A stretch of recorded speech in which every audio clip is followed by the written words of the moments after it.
Assalamualaikum warahmatullahi wabarakatuh. Perkenalkan, nama saya Nursifa Ajijah. Saya di sini sebagai pembawa acara. Seperti yang kita ketahui, kurikulum Merdeka Belajar adalah sebuah inovasi dalam pendidikan Indonesia yang bertujuan untuk mengembangkan potensi dan minat belajar siswa. Kurikulum ini memberikan kebebasan kepada siswa dalam memilih minat belajar mereka, mengurangi beban akademik, dan mendorong kekreativitasan guru.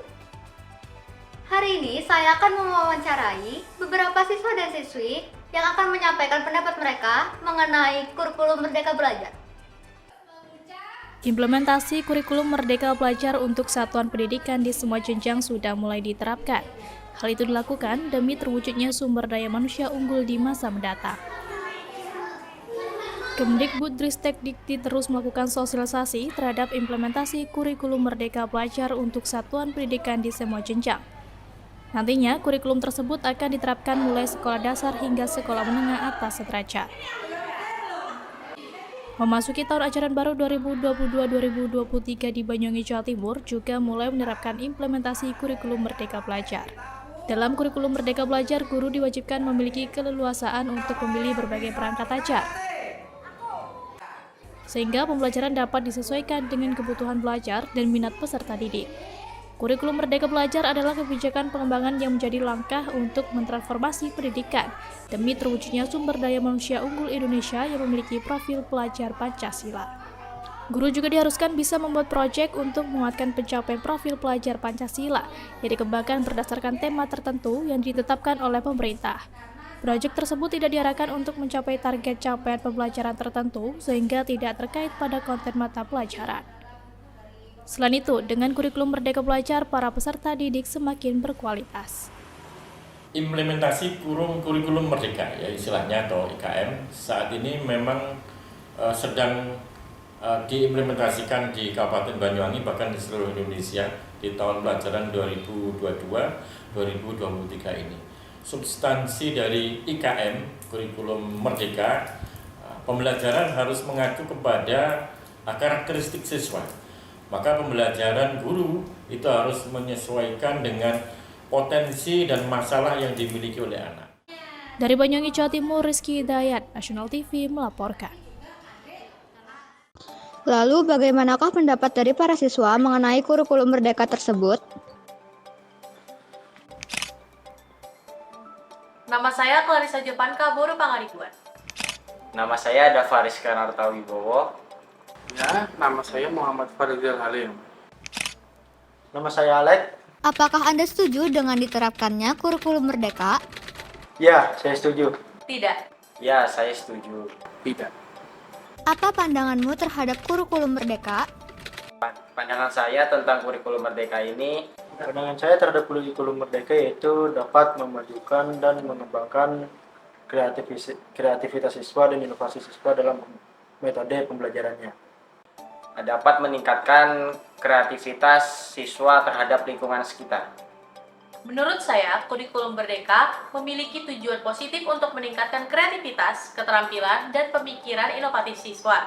Namun, menimbulkan beberapa kekhawatiran. Saya mengkhawatirkan stabilitas dan kualitas pendidikan akibat perubahan besar ini. Saya kurang setuju terhadap kurikulum Merdeka karena banyak siswa yang kehilangan waktunya karena mengerjakan proyek P5.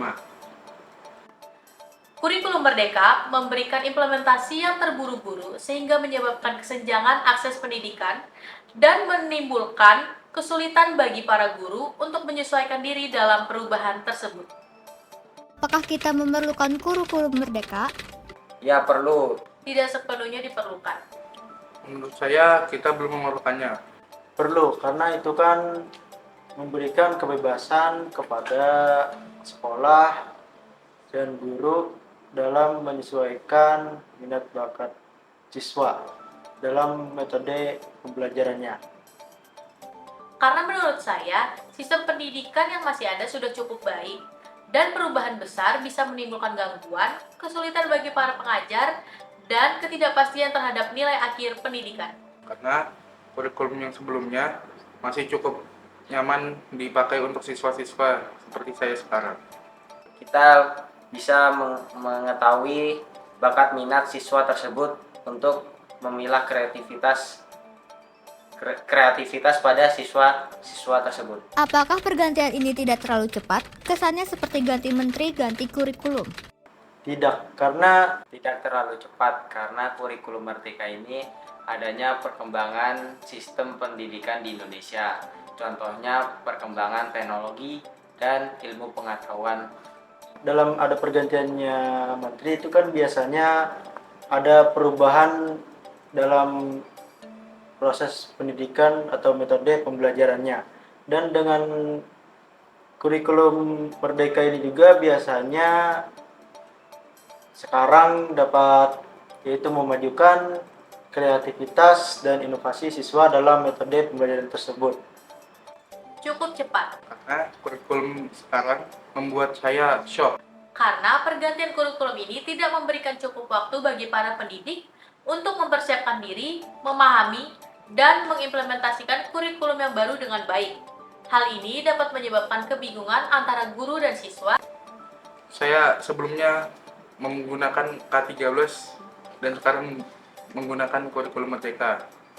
Serta dapat menimbulkan kesenjangan terhadap kualitas pengajaran dan pembelajaran. Menurutmu lebih efektif mana? Kurikulum merdeka atau kurikulum sebelumnya? Menurut saya, kurikulum sebelumnya. Menurut saya lebih efektif kurikulum sebelumnya. Hal ini dikarenakan kurikulum sebelumnya telah melalui pengujian yang intensif, evaluasi terhadap hasil, dan penyesuaian bertahap untuk meningkatkan kualitasnya. Karena saya dan beberapa siswa yang lain lebih terbiasa dengan K13. Memiliki stabilitas dan konsistensi dalam pengajaran dan pembelajaran, serta guru-guru telah terbiasa dengan kurikulum sebelumnya dan memiliki pemahaman yang mendalam terhadap materi dan pendekatannya. Menurut saya lebih efektif kurikulum merdeka. Menurut saya lebih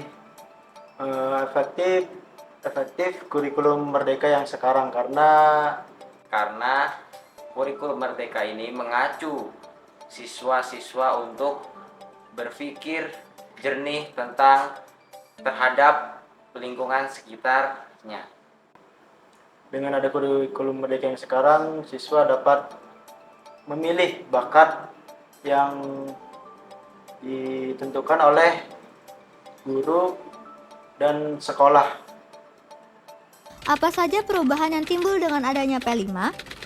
Timbul dengan adanya P5 yaitu yang pertama adanya pendidikan karakter, yaitu membangun karakter siswa dan membangun kepribadian siswa. Menurut saya perubahan dalam segi mengajar kurikulum merdeka itu seperti pelaksanaan pada kompetensi fleksibilitas dalam kurikulum merdeka. Yang kedua keterampilan. Yang ketiga adanya literasi, yaitu seperti membaca, menulis, dan berhitung. Penggunaan teknologi, kolaborasi, peningkatan kualitas guru, pengembangan keterampilan berpikir kritis dan kreatif, serta peningkatan pada penelitian dan pengembangan. Yang keempat yaitu keaktifan siswa dalam metode pembelajarannya, dan yang terakhir yang kelima yaitu kurikulum tematik yang banyaknya tema yang diambil oleh siswa tersebut. Pengajaran aspek-aspek seperti karakter, kreativitas, dan literasi menjadi sulit untuk diimplementasikan secara menyeluruh di semua sekolah. Perubahan yang timbul bagi saya mendapatkan banyak tugas proyek P5 dan saya sulit membagi waktu. Terutama jika tidak ada dukungan yang memadai dalam hal sumber daya, pelatihan, dan panduan yang jelas. Adakah kendala yang kamu akan hadapi ketika menjalani kurikulum merdeka? Kendala yang saya hadapi sepertinya adalah Kendala yang saya hadapi selama kurikulum merdeka ini adalah membagi waktu, karena sebulan ini saya lebih banyak menggunakan waktu saya untuk tugas P5.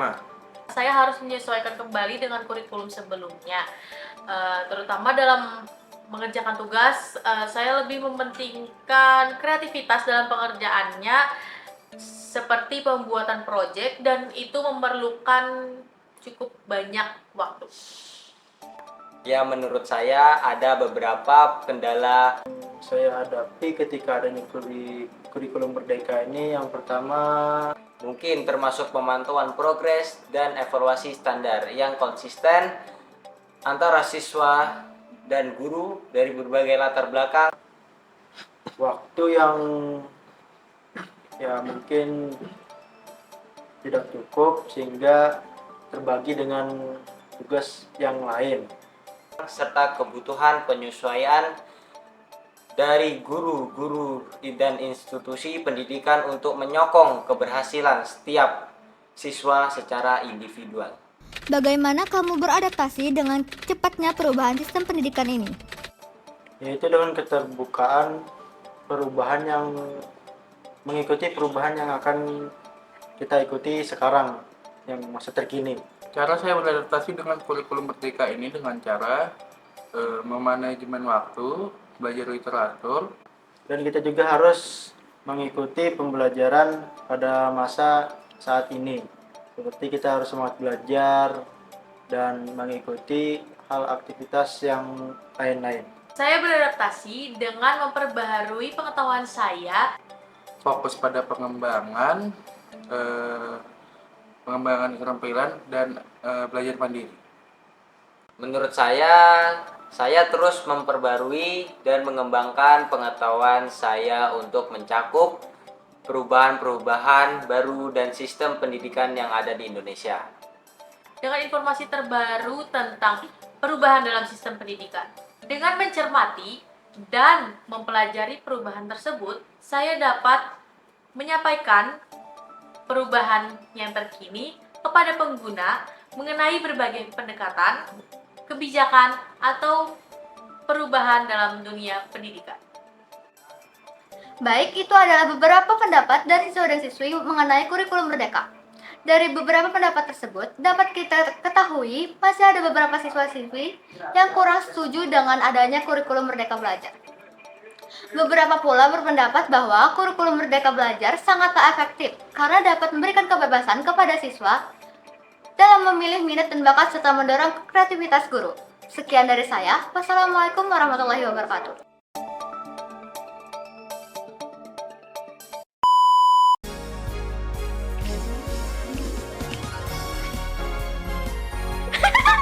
Kita zoom.